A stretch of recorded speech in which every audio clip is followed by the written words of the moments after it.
Salut les topiens!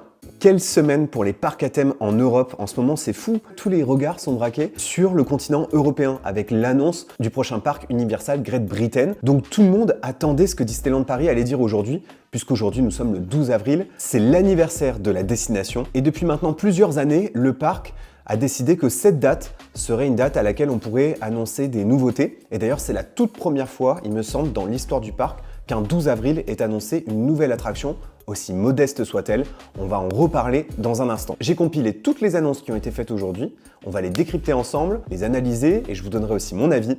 C'est parti! Donc aujourd'hui, Disneyland Paris a 33 ans et c'était en 2018 que la Walt Disney Company, juste après le rachat de Disneyland Paris, avait promis d'investir massivement dans le deuxième parc qui n'avait jamais été terminé. À l'époque, on parlait d'un plan d'investissement de 2 milliards d'euros qui était dédié à l'extension des Walt Disney Studios. En réalité, on le sait désormais, cet argent était dédié à la totalité du parc. À la fin de cette extension, le Walt Disney Studio aura une offre qui aura été à 90% renouvelée. Il n'y a quasiment pas d'attraction d'origine du parc d'ouverture. Et donc Disneyland Paris a dévoilé cette sorte de fun map qui explique la configuration de ce futur Walt Disney Studio qui, pour rappel, s'appellera Disney Adventure World. Il reste donc sur ce nom qui n'a pas forcément convaincu le public, mais vous le savez, en fait, le concept, ce sont ces fameux worlds qui sont délimités par ces zones de couleurs et qui sont desservis par le lac qui se trouve au centre du parc. Il y a le Avengers Campus dans sa configuration actuelle. Il y a le World of Pixar dans sa configuration actuelle. Néanmoins, la façade de Crush Coaster a une apparence un peu différente et je me demande s'il ne va pas y avoir une réhabilitation sur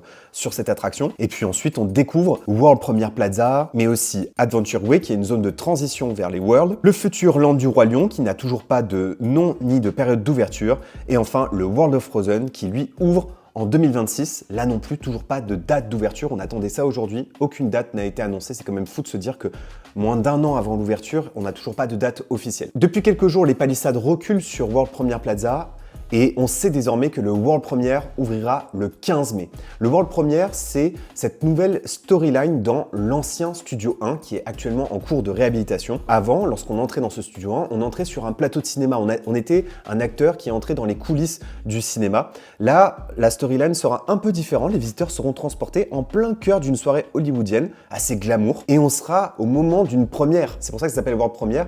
On est en fait sur le tapis rouge, on est des sortes d'invités à cette avant-première mondiale et on pourra vivre nos propres aventures. Bon, vous le savez, je l'ai déjà dit, cette storyline me plaît, mais elle est bricolée et elle ne fonctionne pas avec la première partie de la storyline où on est supposé entrer sur un plateau de cinéma. C'est tout ce qui se passe au niveau de la place des Frères Lumière. Néanmoins, ce que je vois en termes de concept art et surtout les premières images de ce World Premiere me paraissent très convaincantes. Je suis complètement amoureux de cette rue hollywoodienne, les palmiers, les étoiles au sol. On peut reconnaître au premier coup d'œil des petits clins d'œil à Los Angeles, mais aussi à l'univers Disney. Je suis aussi très impressionné par l'enseigne lumineuse qu'ils ont installée, qui est au bout de l'avenue, en fait, du World Premiere, qui pèse plus de 3 tonnes. Et en fait, à partir du moment où on passe cette enseigne et qu'on rentre dans le cinéma, c'est qu'en fait, on rentre dans le film, on est un peu à la première personne. Ils ont fait ça d'ailleurs un petit peu dans Mickey Runaway Railway, lorsqu'on transperce l'écran, mais qu'à la base, on se retrouve dans une salle de cinéma. Et puis après, on sera dans l'univers de World Premiere Plaza, dont on a déjà beaucoup parlé, donc qui rend hommage à l'art déco, qui rend hommage aussi aux comédies musicales. Je pense que ça implique une modification de la BGM, donc ce qu'on appelle la BGM, c'est le son que vous entendez à ce niveau-là, qui va probablement être actualisé. Et donc pour rappel, World Premiere Plaza, c'est des zones qui vont être accessibles dans les prochains mois, en fait, dans les prochains jours, au moment de la réouverture de Mickey le Magicien, le 15 mai, au moment de la réouverture de World Premiere. C'est une zone qui va être à nouveau accessible au public dans les prochains jours. Mais l'annonce du jour, c'était bien sûr l'annonce d'une nouvelle attraction. La plupart d'entre vous, vous étiez déjà au courant. Il y avait des rumeurs, il y avait des permis de construire. Et donc désormais, on sait où sera située cette attraction, quelle est la thématique qui lui est appliquée. Et donc effectivement, elle s'installe à Adventure Bay. On en a déjà parlé à plein de reprises. C'est que c'est une avenue piétonne, vide, où il y a très peu de boutiques. Il y en a une qui va être installée à proximité du Hollywood Tower Hotel. Il y a très peu de points de restauration. C'est un Main Street végétal, où il n'y a rien. Et ça a été très vite compris par les Imagineers qui ont essayer de combler ce vide, à la fois avec l'attraction Réponse, et donc désormais ces chasses volantes qui seront inspirées de l'univers de là-haut. Alors je pense que ça va être une très belle attraction, qui va offrir de super beaux points de vue, la musique va super bien matcher avec cet environnement, mais pour moi il y a un problème de thématique. Je veux pas faire trop de mauvais esprit et être de trop mauvaise foi. En fait, cette attraction Response, cette attraction là-haut, je l'ai bien compris, elle s'intègre plus dans la thématique d'Adventure Bay que dans la thématique du classique d'animation ou du film qu'elles sont supposées mettre en avant. On le remarque à l'architecture des bâtiments, ça s'inscrit complètement dans le style Art Nouveau. Mais comme d'habitude, Disney ne veut plus maintenant faire des thématiques qui ne sont pas corrélées à un classique d'animation ou à un grand film de leur univers. Et donc, ils se sentent obligés d'y mettre une thématique. Mais sauf que du coup, c'est très incohérent parce que là, on met en avant l'univers de là-haut, c'est mélangé à l'Art Nouveau et on a le World of Pixar qui est juste à côté et qui vient juste d'être créé et réassemblé, dans lequel il y a les tapis d'Aladin qui sont pas...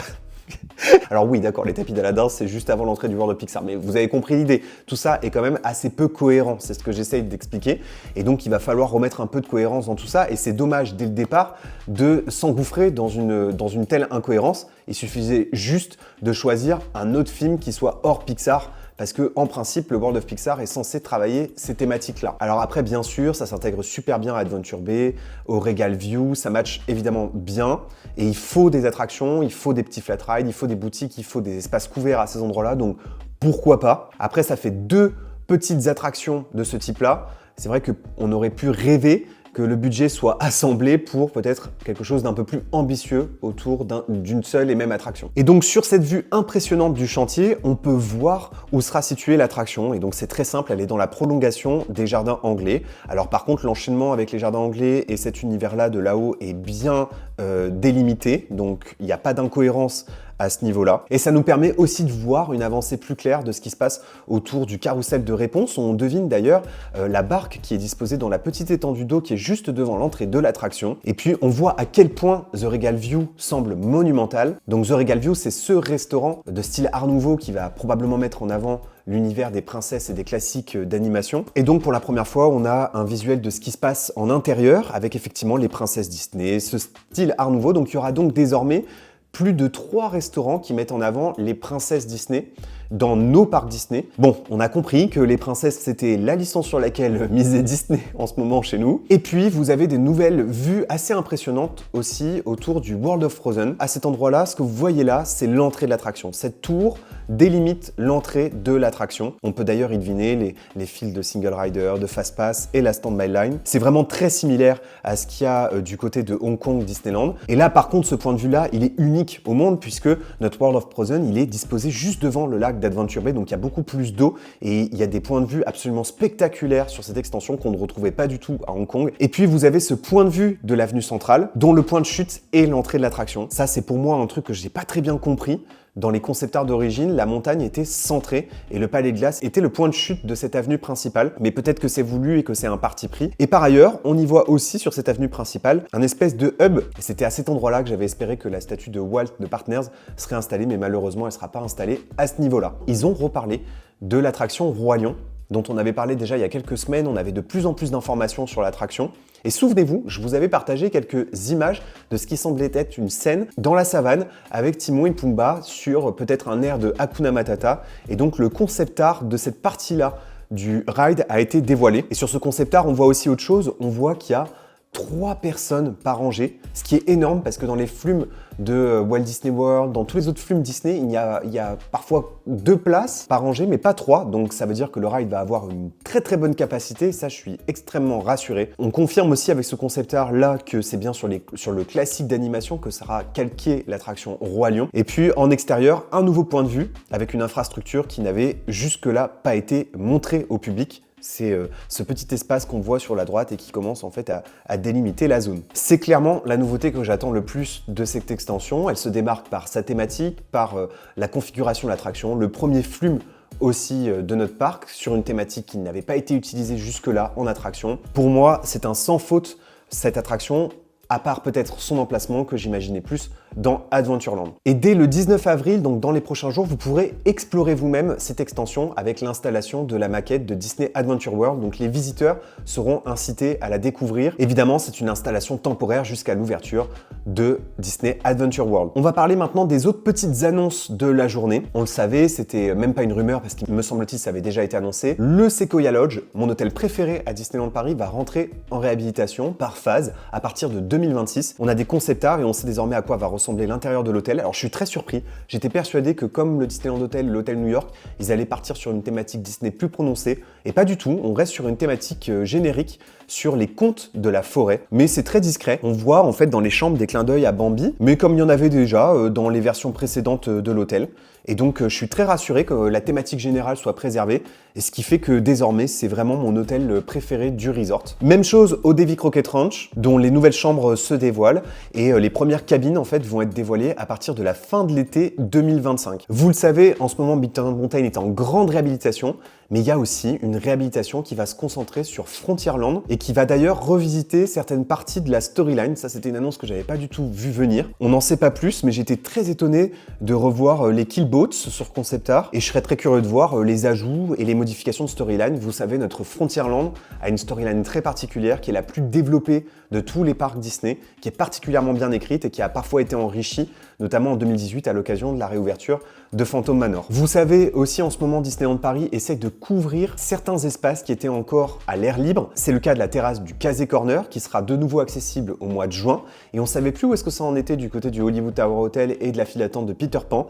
Ils ont parlé de la file d'attente du Hollywood Tower Hotel. Les travaux sur cette file d'attente vont démarrer le mois prochain. Et enfin, petite info qui est passée complètement inaperçue, dans Adventure Isle, ils vont ajouter une sorte de chasse au trésor. Ça existe aussi dans le Adventureland du Magic Kingdom, et ça c'est un type d'expérience que j'adore, notamment lorsqu'on est visiteur régulier ou visiteur en long séjour. Voilà pour les quelques infos dont je voulais parler avec vous. J'ai très hâte de voir vos avis en commentaire. Sacrée semaine, on va se reposer un peu là pour les prochains jours. Il y a beaucoup de choses dont on va reparler en fait dans les prochaines semaines, et ça va être riche jusqu'à la fin du mois de juin, sans parler bien sûr du lancement du Disney Music Festival. Merci d'avoir regardé cette vidéo les Taupiens, n'oubliez pas que vos rêves sont éternels.